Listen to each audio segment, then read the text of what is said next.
Bienvenue à Fécamp au palais bénédictine. Vous êtes actuellement au cœur du palais où est élaborée la liqueur bénédictine pour le monde entier.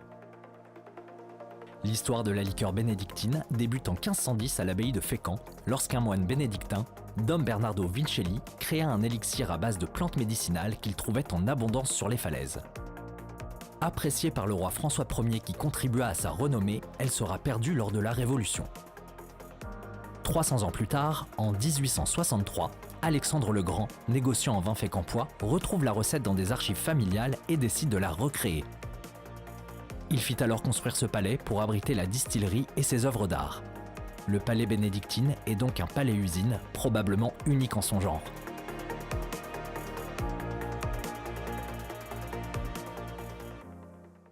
La liqueur bénédictine est composée de 27 plantes et épices. Si la recette est secrète, nous pouvons néanmoins vous en dévoiler quelques-unes.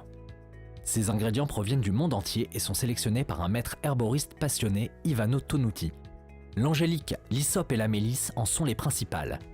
La cannelle, le précieux safran ou encore le thym et la myrrhe contribuent également au minutieux dosage. Elles sont divisées en 4 préparations différentes qui seront distillées séparément selon la recette d'origine. Une préparation est infusée dans le grand alambic central. On y ajoute une macération de vanille et d'écorce de citron. Les autres préparations sont lentement distillées séparément dans les alambics de droite, voire doublement distillées dans les rectificateurs en fonction des ingrédients qui la composent. Le but étant d'obtenir l'alcoolat le plus pur possible. Les distillations et rectifications s'effectuent toujours dans des alambics de cuivre martelé, dont certains datent de la création du palais. Les couvercles, appelés chapiteaux, sont d'abord hissés à la main par les distillateurs, puis les alambics chargés d'alcool neutre d'origine agricole. Les plantes sont introduites, les chapiteaux refermés et les alambics sont mis en chauffe pendant environ 12 heures pour que la distillation s'opère. Au bout de ces 12 heures, les plantes et épices distillées sont retirées et recyclées, puis les alambics sont rincés, prêts pour la distillation suivante.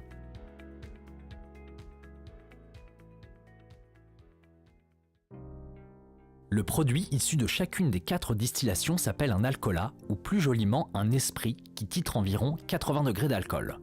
Ces 4 esprits sont ensuite assemblés et vieillissent alors en fût de chêne pendant 8 mois dans les caves du palais.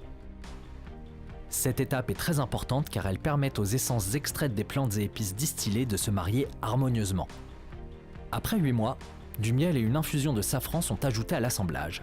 Ils contribueront à la création de la couleur ambre safranée qui est si particulière à bénédictine. Pour réaliser B&B, créé pour le marché nord-américain, du brandy français est ajouté à cette étape. Le brandy étant une eau-de-vie de vin ayant vieilli au moins 6 mois dans des fûts de chêne. L'assemblage final pour bénédictine est maintenant prêt pour être chauffé à 55 degrés, ce qui permet une parfaite harmonisation de la composition afin qu'elle soit bien homogène. Une fois chauffé, l'assemblage final repose dans les caves du palais pendant 4 mois. Cette ultime maturation est nécessaire pour parfaire l'équilibre subtil de la composition. Tous les ingrédients se fondent, l'alchimie opère. Au bout de ces 4 mois, les étapes suivantes sont la filtration, puis les contrôles qualité, et enfin l'embouteillage qui a lieu dans le Gard, dans le sud de la France. Il faut donc presque 2 ans pour produire la liqueur bénédictine avec tout le savoir-faire et la passion du maître distillateur et de son équipe.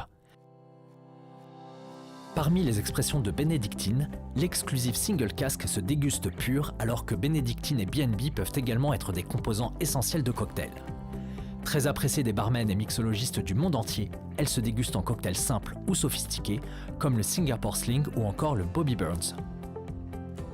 Vous aussi pouvez créer des cocktails très faciles à réaliser sans matériel spécifique comme le Bipamplemousse, le Bénédictine and Tonic ou encore le Dom et bien d'autres encore.